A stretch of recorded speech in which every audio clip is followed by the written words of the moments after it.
À Math Infinité, la chaîne consacrée à l'enseignement des mathématiques à l'université. Alors cette vidéo est la suite de la vidéo sur les déterminants, où on a défini les propriétés des déterminants et les règles de calcul. Alors dans cette vidéo, on va faire 3 exercices corrigés pour voir comment aborder les propriétés des déterminants et comment calculer l'inverse d'une matrice en utilisant la comatrice.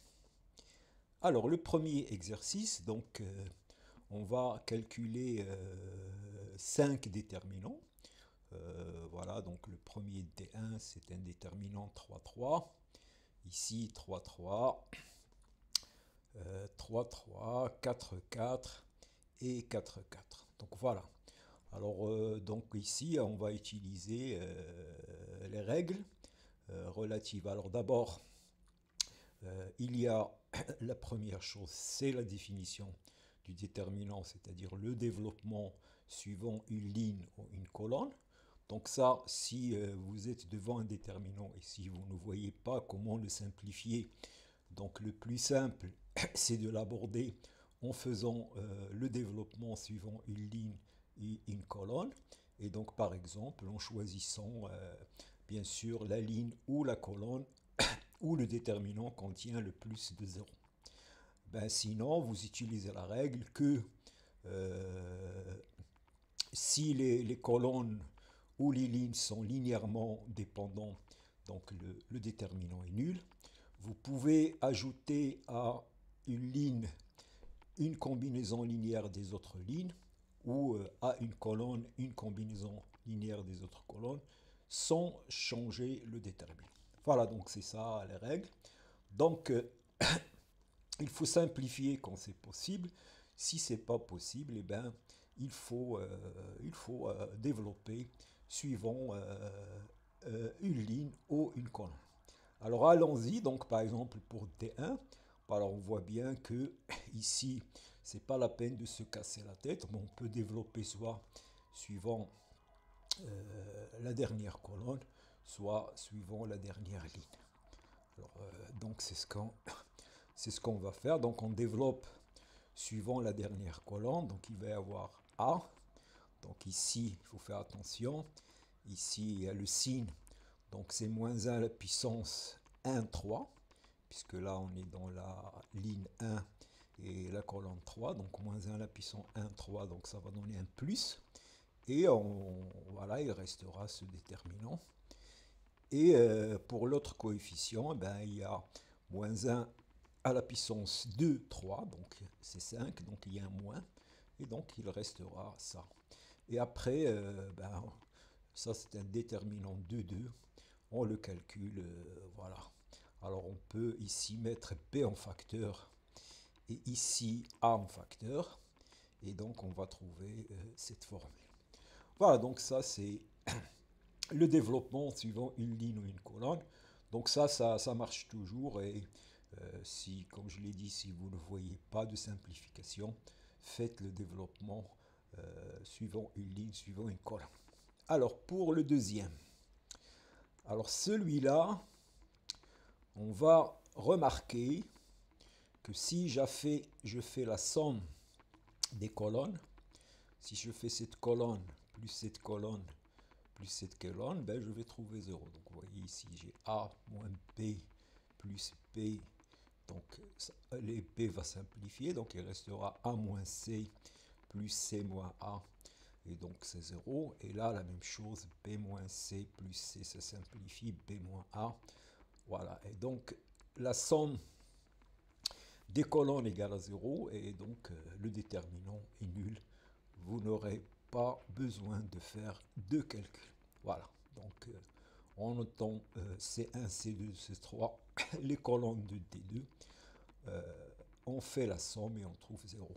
Donc si les colonnes sont liées, donc ça c'est une relation de dépendance linéaire, et donc le déterminant est égal à 0. Alors, celui-là, ben, je peux ici, par exemple, je peux ici faire apparaître un 0. en faisant cette colonne moins cette colonne. Donc je peux faire déjà un 0 ici, donc ça va me permettre de faire un développement suivant, suivant cette ligne. Donc où il n'y a que de coefficients C et P. Voilà, donc c'est ce qu'on fait. Donc on note les colonnes et je fais C3 moins C2. Donc là, c'est la même chose, le déterminant ne va pas changer, puisque à la colonne C3, j'ai ajouté une combinaison linéaire des autres des C2. Et donc, il me reste ce déterminant. Alors maintenant, je développe suivant la dernière colonne. Alors, il faut faire attention. Ici, c'est moins 1 à la puissance de 3, donc il y a un moins. P moins C, et donc il restera CBAA. Et ici, c'est C moins A, il restera ça. Et après, on calcule et on trouve ce déterminant. Voilà. Alors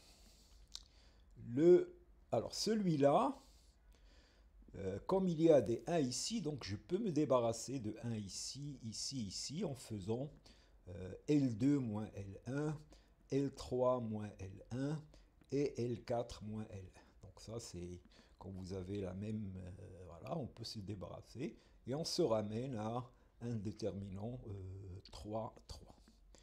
Voilà, donc c'est ce qu'on va faire.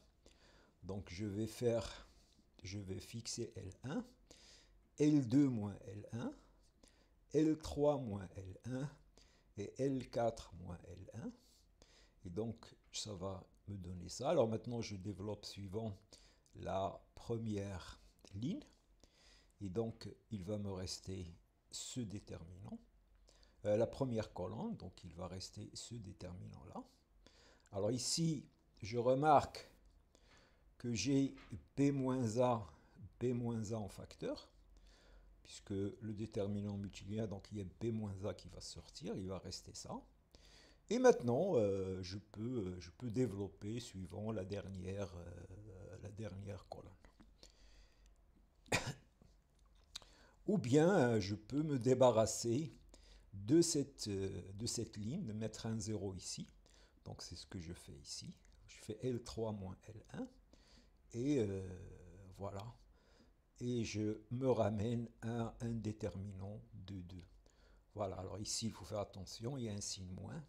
Et je vais trouver cette relation-là. Donc il y a le A moins P de tout à l'heure et j'ai ça. Voilà. Alors le dernier.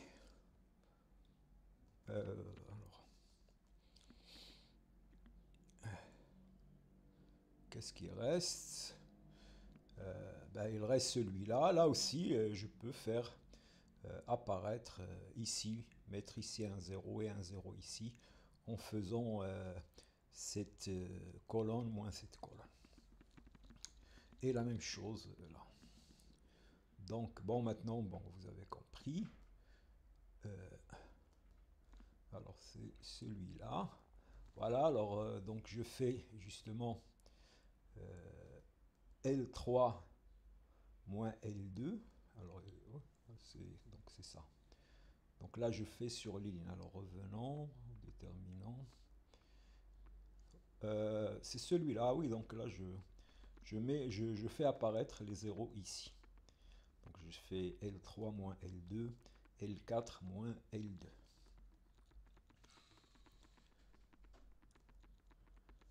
Alors, c'est où? Voilà, c'est là. Voilà, donc, voilà, et maintenant, donc, je développe suivant la première ligne. Donc, il va me rester ce déterminant-là. Alors là aussi, je peux faire C2 moins C1, C3 moins C1. Et voilà, donc ça me donne C2 moins C1, et je vais trouver ça. Et finalement, donc je développe suivant la première ligne, il va me rester ça. Et je calcule et je trouve la valeur. Voilà, donc ça, c'est, vous avez... Alors bien sûr, il n'y a pas une seule méthode de faire le calcul. Donc vous pouvez essayer de calculer ces déterminants à votre manière, en adoptant peut-être d'autres simplifications que ce que j'ai fait ici. Voilà. Alors, maintenant, le calcul de l'inverse d'une matrice en utilisant la comatrice. Donc là, vous avez, on va faire ça pour 3, pour 2, 2, 3, 3 et 4, 4. Alors bien que cette méthode n'est pas... bon, pour 4, c'est un peu compliqué, mais bon, je vais vous donner. Donc si vous êtes patient, vous pouvez vous asseoir et faire le calcul. Alors de quoi s'agit-il? Ben, quand vous avez une matrice, la comatrice, qu'est-ce que vous faites? C'est la matrice où les lignes et les colonnes sont formées. Donc les coefficients de la matrice, vous faites moins 1 à la puissance i plus j, le déterminant de a et j, où a et j est la matrice obtenue en supprimant la im ligne et la jm colonne. Donc vous prenez, vous allez au coefficient, et donc par exemple ici, si vous voulez calculer ce facteur, donc vous faites moins 1 à la puissance ici 2, 2, et vous supprimez cette ligne et cette colonne, et la matrice qui reste, vous allez calculer son déterminant. Alors ça, c'est la comatrice. Alors la propriété remarquable de la comatrice, c'est que A fois transposé de la comatrice, c'est le déterminant de A fois l'identité. Donc si le déterminant est différent de 0, eh bien l'inverse est donné comme 1 sur déterminant de A transposé de la comatrice. Voilà, donc là, on a un moyen de calculer l'inverse d'une matrice en partant de la matrice. Alors là, le problème, c'est que, vous voyez, donc là, vous devez calculer des déterminants. Donc là, vous devez calculer n carré déterminants si la matrice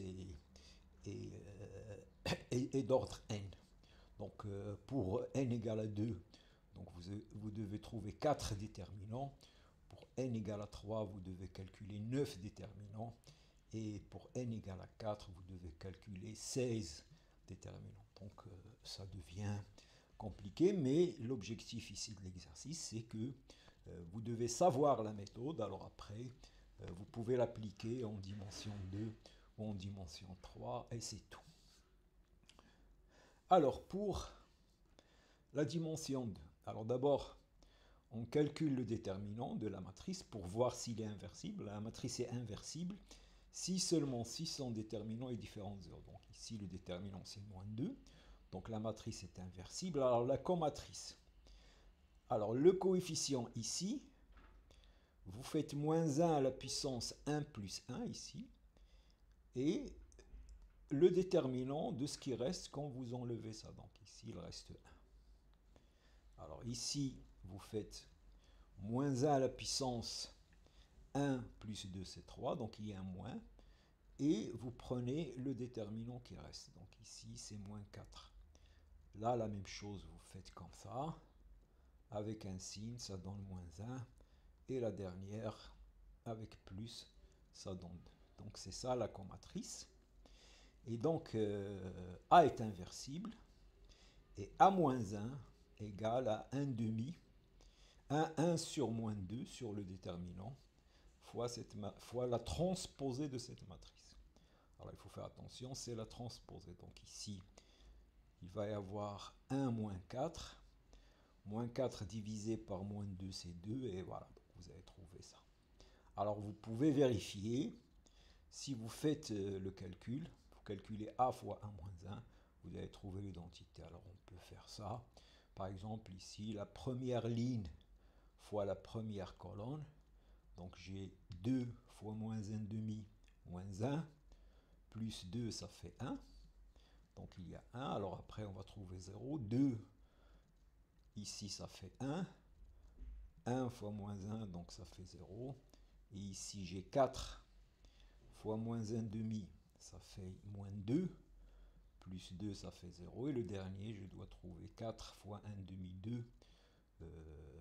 moins 1, ça fait 1. Et donc bien, et c'est bien l'inverse.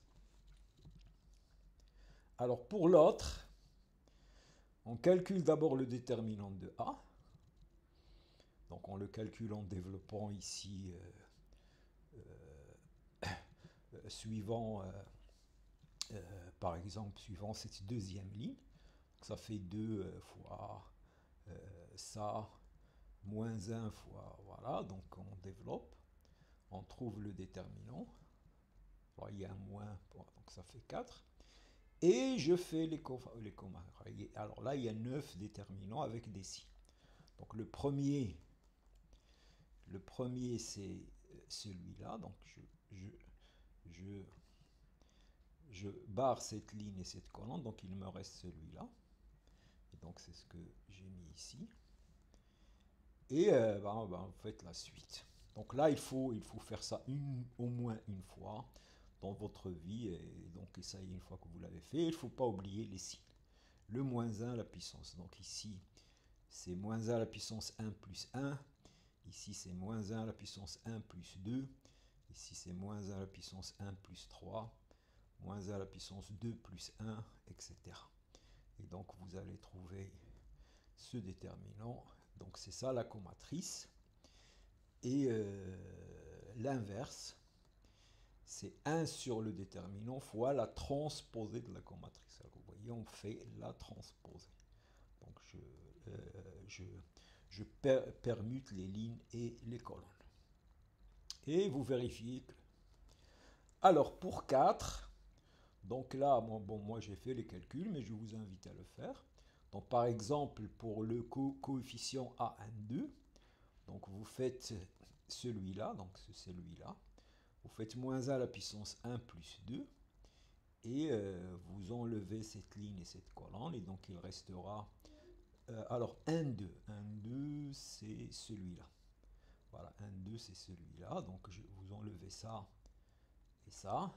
Et donc il restera 0, 1, 0. 1, 0, 3.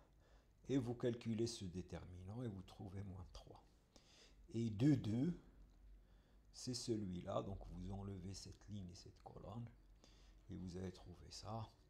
Et vous faites tous les autres. Alors moi j'ai fait les calculs. Donc je vous invite à s'asseoir et à calculer tous les coefficients pour trouver que la comatrice est égale à ça. Alors là vous voyez il y a 16 déterminants à calculer. Faites un peu de courage. Et l'inverse, c'est 1 sur le déterminant fois la transposée. Voilà. Donc voilà, donc là c'est une formule qu'il faut connaître et savoir utiliser, même si on ne l'utilise pas souvent. Dans ce cas-là, peut-être le plus simple pour trouver l'inverse, c'est de résoudre le système AX égale à Y. C'est plus simple pour trouver l'inverse que de faire ça, mais le but c'est d'illustrer cette formule de la comatrice et de savoir que ça existe. Alors, le dernier exercice, c'est donc on va utiliser les propriétés du déterminant, le fait que le déterminant est multilinéaire. Alors donc, je prends deux vecteurs dans, ici, K c'est R ou C, donc K3, donc A1, A2, et je construis une matrice 3, 3, où les lignes c'est AI plus BJ.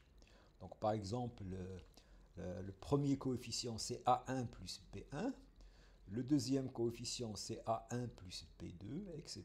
Et donc vous construisez comme ça une matrice. Alors il s'agit de montrer que le déterminant est égal à 0. Voilà, alors on va montrer que je peux faire la même chose pour n. Donc je peux prendre n supérieur ou égal à 3.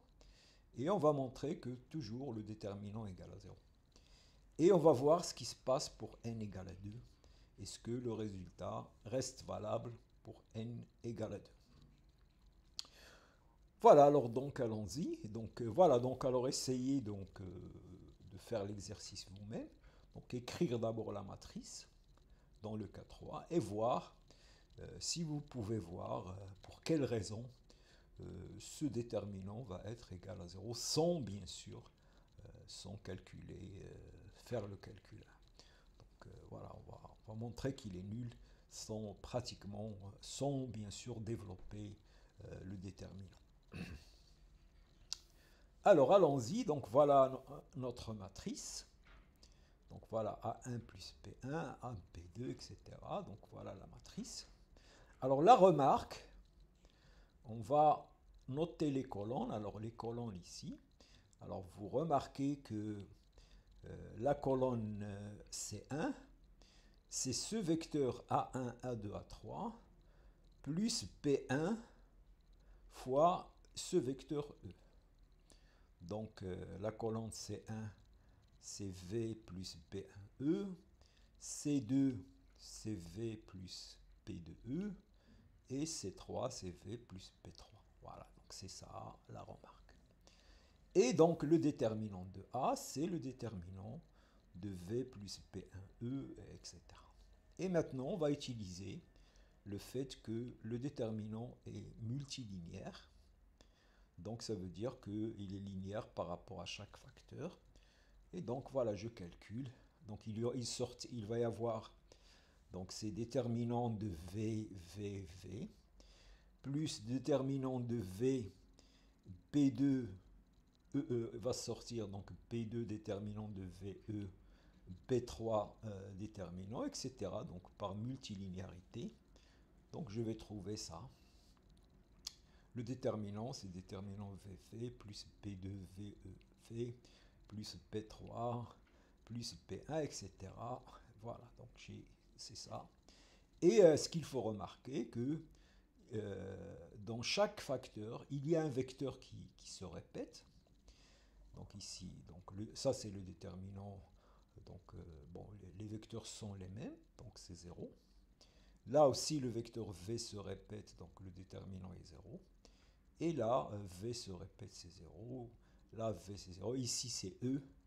Ici, c'est E. Et donc, voilà. Et on a le déterminant égal à 0. Alors, le cas général, ben, c'est la même chose. Le cas général, c'est la même chose.